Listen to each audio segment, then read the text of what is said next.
Hello everyone, welcome back to another episode of Serena Gaming. We are just kind of going to hang out a bit today. We're going to use one of my favorite decks that I've really been wanting to get to for the past week. So we're finally introducing the Angel Factory today.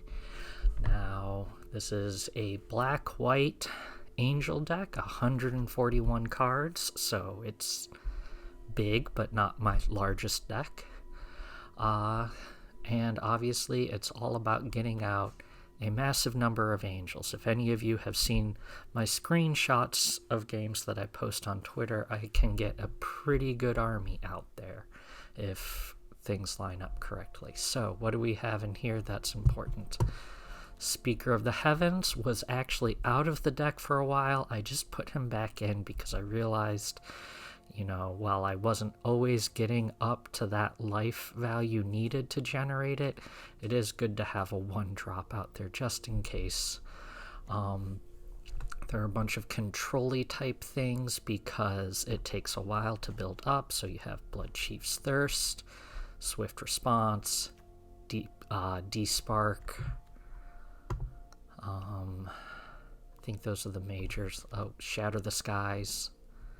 Just because, sometimes you have to clear the board in order to be able to do anything. Extinction Event, all just, if they're getting too much out before I'm ready, then you need to clear out and regroup. Then we have our Angels, 4 Youthful Valkyries. Those are one of my favorite additions from Call Time because I can build them up pretty quickly. Angel of Vitality, which if I do get lifelink going, that gets me quicker to the Speaker of the Heaven ability to generate more, as well as, where's our Righteous Valkyrie, the next one, which if you have at least 7 more life than your starting total, all creatures you control get +2/+2. I don't always get up to that, but when I do, it usually ends the game pretty quickly. You need to have 4 Starnheim Aspirants because of all these expensive angels. Alright, if you can make them cost 2 less or sometimes 4 less, that's clutch in being able to field your board. Resplendent Angel. If you gain 5 or more life this turn, at the beginning of your end step, you create a 4/4 angel with flying and vigilance. So this is, again, trying to get just huge numbers of angel tokens out there. And if you just have this, or maybe very few angels out there, no lifelink, but you do have mana, you can pay 6, and until end of turn, the Resplendent Angel gets +2/+2 and gains lifelink. So that is enough that it will deal 5 damage, gain you 5 life, and get your tokens out each turn. To work with these guys, and also, again, building on that lifelink that you need for all these various abilities, the Bishop of Wings, 2/2 is a 1/4, and whenever an angel enters the field, you gain 4 life. Whenever an angel dies, you create a 1/1 spirit token. That ties into some of the enchantments we'll get to in a moment. Other important cards that are critical here, Starnheim Unleashed. Alright, I normally don't hard cast this. You really want to foretell it, because hard casting it is you pay 4, you get a 4/4 angel. If you foretell, then you have this pay 1 white XX and you get X number of tokens. And I've gotten up to 5 tokens, I believe, off of this in the past. I think that's the most I've gotten in a go.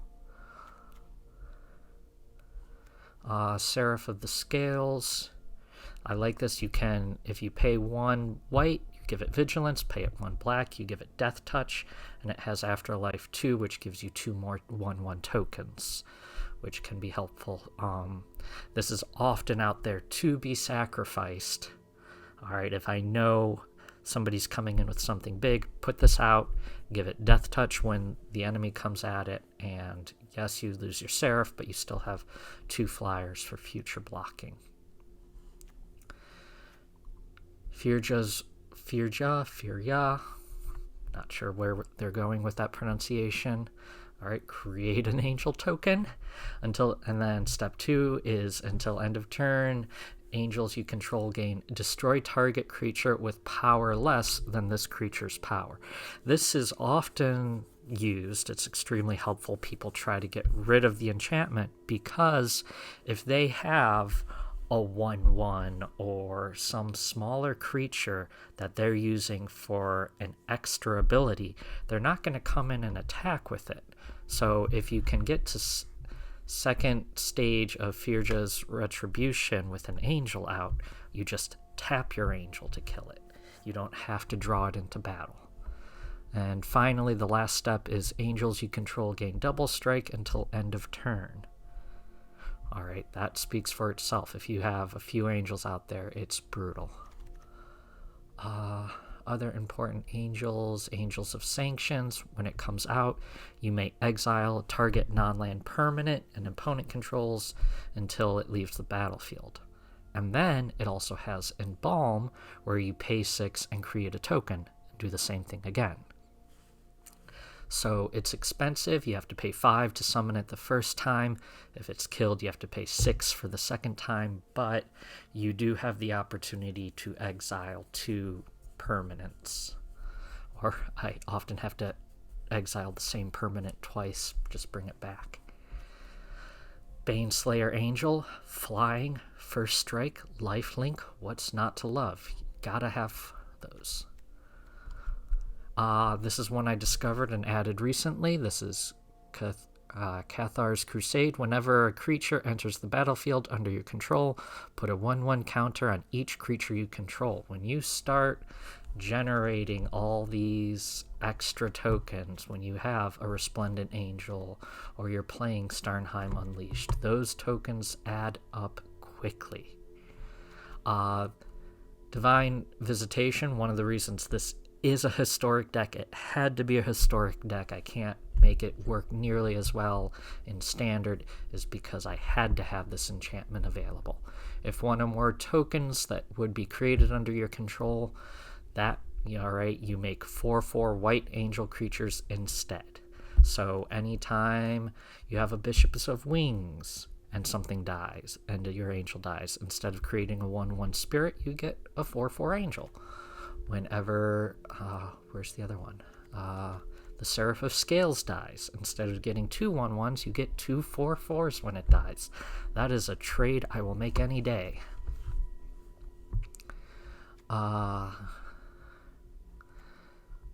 Lyra Dongbringer, 5/5, flying, first strike, lifelink. Alright, it's like a Baneslayer Angel, only better, because other angels you get plus have... Try that again. Other angels you control get +1/+1 and have lifelink. Alright, so it's like a Baneslayer Angel on steroids. I don't get it often, it's usually killed right away. It is quite a threat, but it's good when it's out there. Rampage of the Valkyries, you have all these tokens, all these angels out there, which I'm willing to sacrifice. Alright, especially when you have this out, whenever an angel you control dies, each other player sacrifices a creature.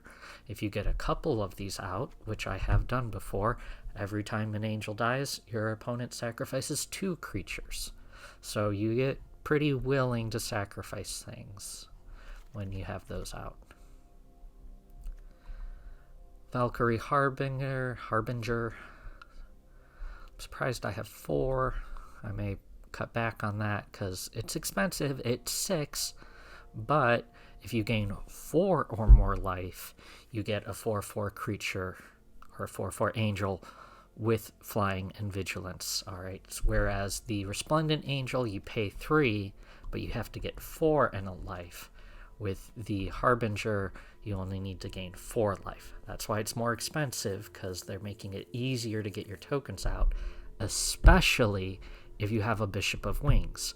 Every time you summon an angel, you gain 4 life automatically. So if you get an angel out that turn, during your end step, you're going to get another free angel. Also, he has lifelink and 4 power. If he attacks and survives at the end of turn, you are going to get a free angel. Liliana Dreadhorde General is in here. No, she's not in any way related to angels, but she was in the base deck that I built this off of. There was a deck, I believe it was called Endless Angels, that I based this off of, and it came with Liliana, and her +1 ability of create a 2/2 zombie black token creature is nice. If you get your Divine Visitation out, she's making angels for you. Even better. Mostly she's there for control. Each player sacrifices 2 creatures. Alright, if I'm in trouble, alright, we're in late game, and my opponent has a lot of creatures out, I will get Liliana out, have each of us sacrifice 2 creatures. Whenever a creature I control dies, I draw a card, so that helps me get further into my deck. And if I also have a Rampage of the Valkyries out at the same time, I am sacrificing 2, which means they have to sacrifice a total of 4 creatures that turn. So it's extremely helpful in that situation. Finally, the biggest, heaviest of them all, Sephara Sky's Blade. You can summon for 7, which I do. I hardcast her sometimes. Or you may tap 4 untapped creatures with flying. Alright. So I'll often, if I have these spirit counters out here from either Bishop of Wings or the Seraph of the Scales, I can use those flying creatures to tap and bring her out instead. But it can be hard to have 4 creatures with flying that you don't mind tapping. Once you do get her out, other creatures you control with flying have indestructible. And that is just... It's often a game-ending ability to have. It does negate the value of Rampage of the Valkyries, usually. Like, I'm not sacrificing anything, so my opponent is, able to keep all their creatures, but it also means I can block with whatever I want and often go in with whatever I want because I know they can't kill me. Alright, so... there's a whole bunch of different lands in here as I have Cryptic Caves, which you can sacrifice to draw a card. You want to be able to get through this deck because it's so big. You've got a lot of dual lands, alright, like Temple of Silence, the Snowfield Sinkhole, Isolated Chapel, Godless Shrine. Alright, then I have the Pathway to... usually, I'd say 9 times out of 10, I play this as the white mana, but occasionally I don't have any black mana at all to get it out, so I'll do that. And Castle Ardenvale to generate 1/1 human creatures, or angels. Lots and lots of angels. So that is the Angel Factory. We're going to try it out today. We'll see how it goes. I'm going to actually try to edit this video so that I only keep in more interesting matches if I have them, so it doesn't go too overly long. I mean, we're already 13 minutes in and we haven't done anything yet, so we're going to get to gaming. Hopefully I'll have some interesting matches to show you. Oh, you guys, I don't know what to do here. This is my 4th match that we are going into, and I have not had a single match ready for video purposes. The first one was entirely one-sided. They obliterated me, okay. It just wasn't an interesting match to show anyone. Second video was going okay. I thought, there might be some back and forth. Then they wiped the board and summoned Ulamog, which, no thank you. Like, I don't want to be involved in that. Not interested. Third match, the person just roped me the entire time. They got 2 creatures out, a bunch of land, and just did nothing. They let their counters run out until eventually they died. I actually may just try to kill the Soul Warden.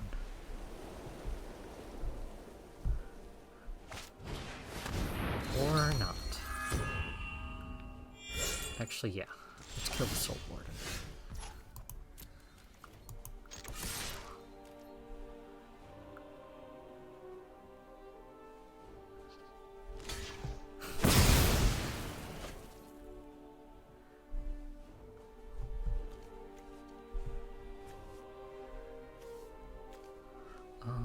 You need to discard. What do I want to discard?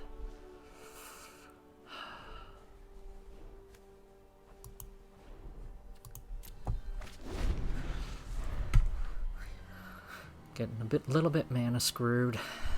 I mean, look at all these heavy hitters showing up early in the game.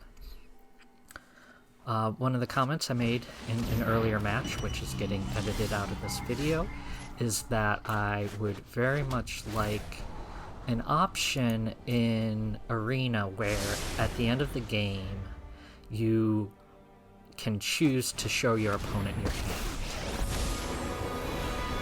My faith will not be eroded by the sands of treachery. See, I think I've played this deck before because everything is 3 mana and it prevents me from really being able to go at it with D-Spark and some of the other things. This is gonna get ugly very quickly.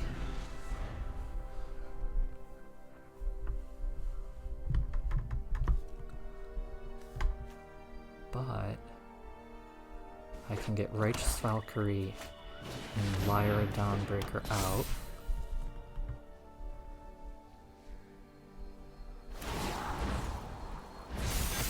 My sand will protect you.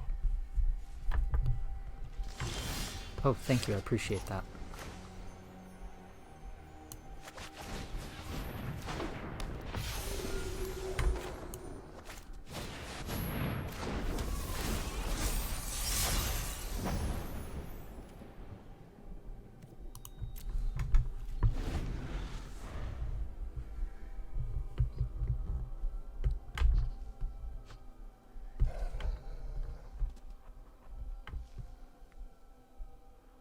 I mean, if they come in with Heliod, I have to take the damage, unfortunately.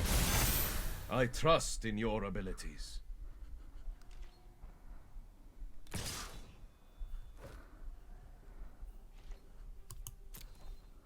What blocks?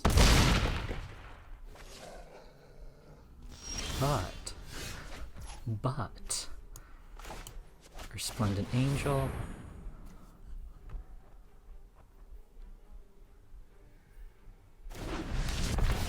Life. Resplendent Angel.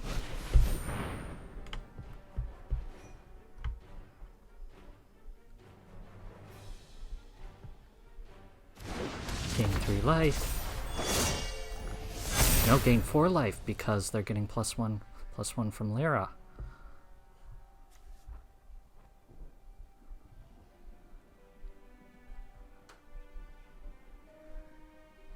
How do you like them apples? We're just gonna have Lyra kill Basri.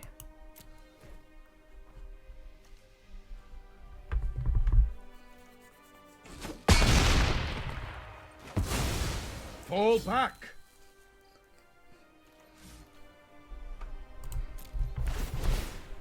Oh, that escalated quickly. Let's see if they concede. Do they have a wipe?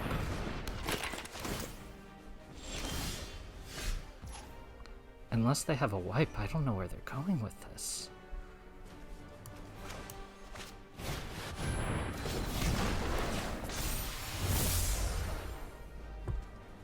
Sure.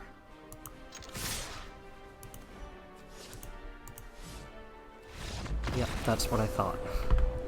Okay, that was a short, not great match, but it was a victory, and I got to use some combos, so I'm going to leave that video.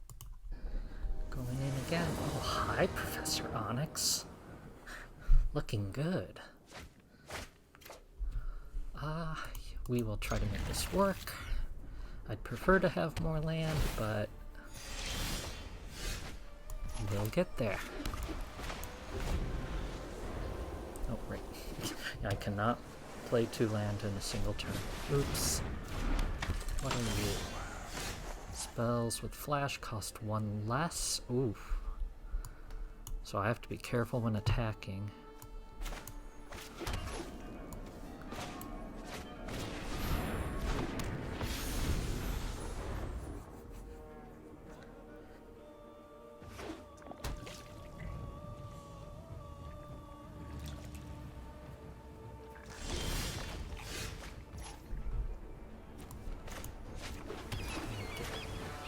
You out there.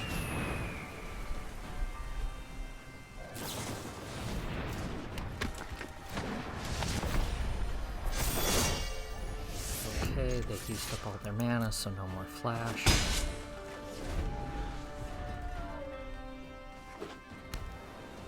Next turn, I'm going to go for the Sternheim Aspirant.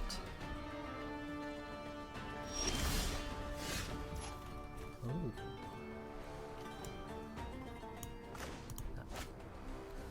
Sternheim Aspirant.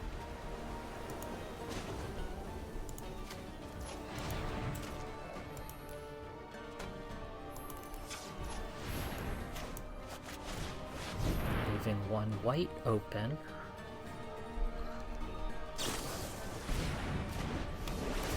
That's fine. I don't... As long as its abilities are still available, I don't mind if it doesn't untap.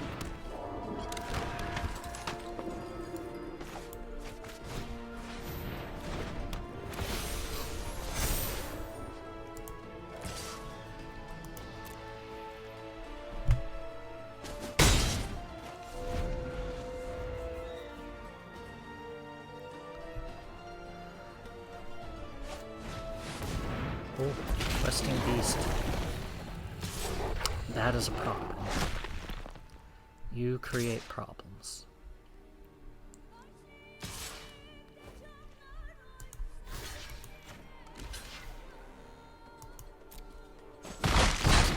I was willing to sacrifice the Aspirant because I do have find 5 mana, which allows me to get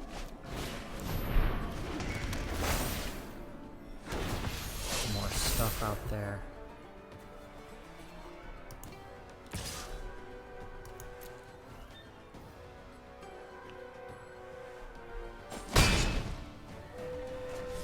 Alright, let's hope they don't do anything to this angel so that it can block the questing beast.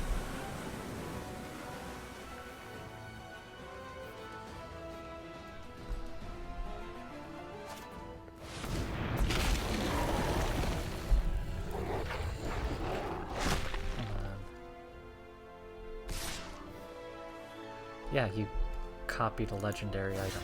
Good job. I was just going to read that spell to be like, how can they have 2 copies of a legendary creature? And sure enough, they can't. Counter target activated or triggered ability. Yeah, I could see why you might not want that.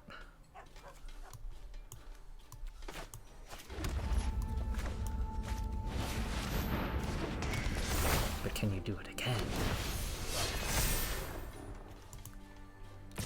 Amazingly, I have not gained any life here.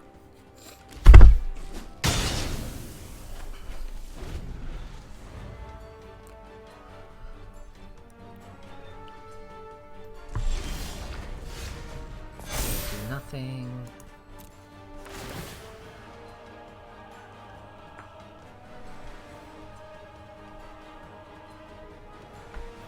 And that's game.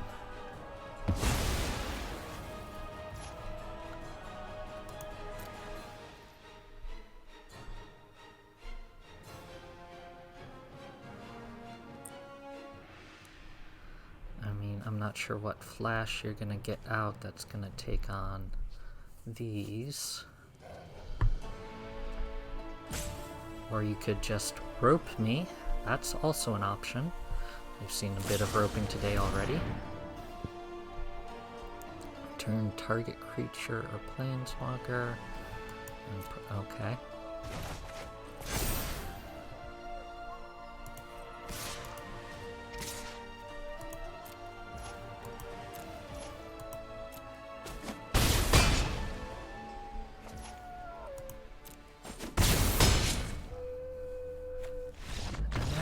Okay. So, 2 victories today. Okay, so that is the Angel Factory deck. We did get to see a little bit of angel building up there. Mostly creating powerful angels, not the very wide field of angels I've gotten sometimes. Well, of the 5 matches I played today, I am leaving in 2, both of which I won. I don't want that to be a typical session. I'm doing that because the first 3 were genuinely bad matches with uneven play and players roping me and just very disappointing start. I was glad to get these last 2 matches. One was a little uneven, but that second one, like, we were genuinely killing each other's stuff and preventing things from happening. So I appreciate that. This is a deck that we will see again. I'm not going to try and put new decks in every video. Alright, we're going to come back and revisit this and tap that and some of the other decks I show you later. Just because I feel they are good fodder for fun games. So that is it for now, and I will see you all next time. Have a great day.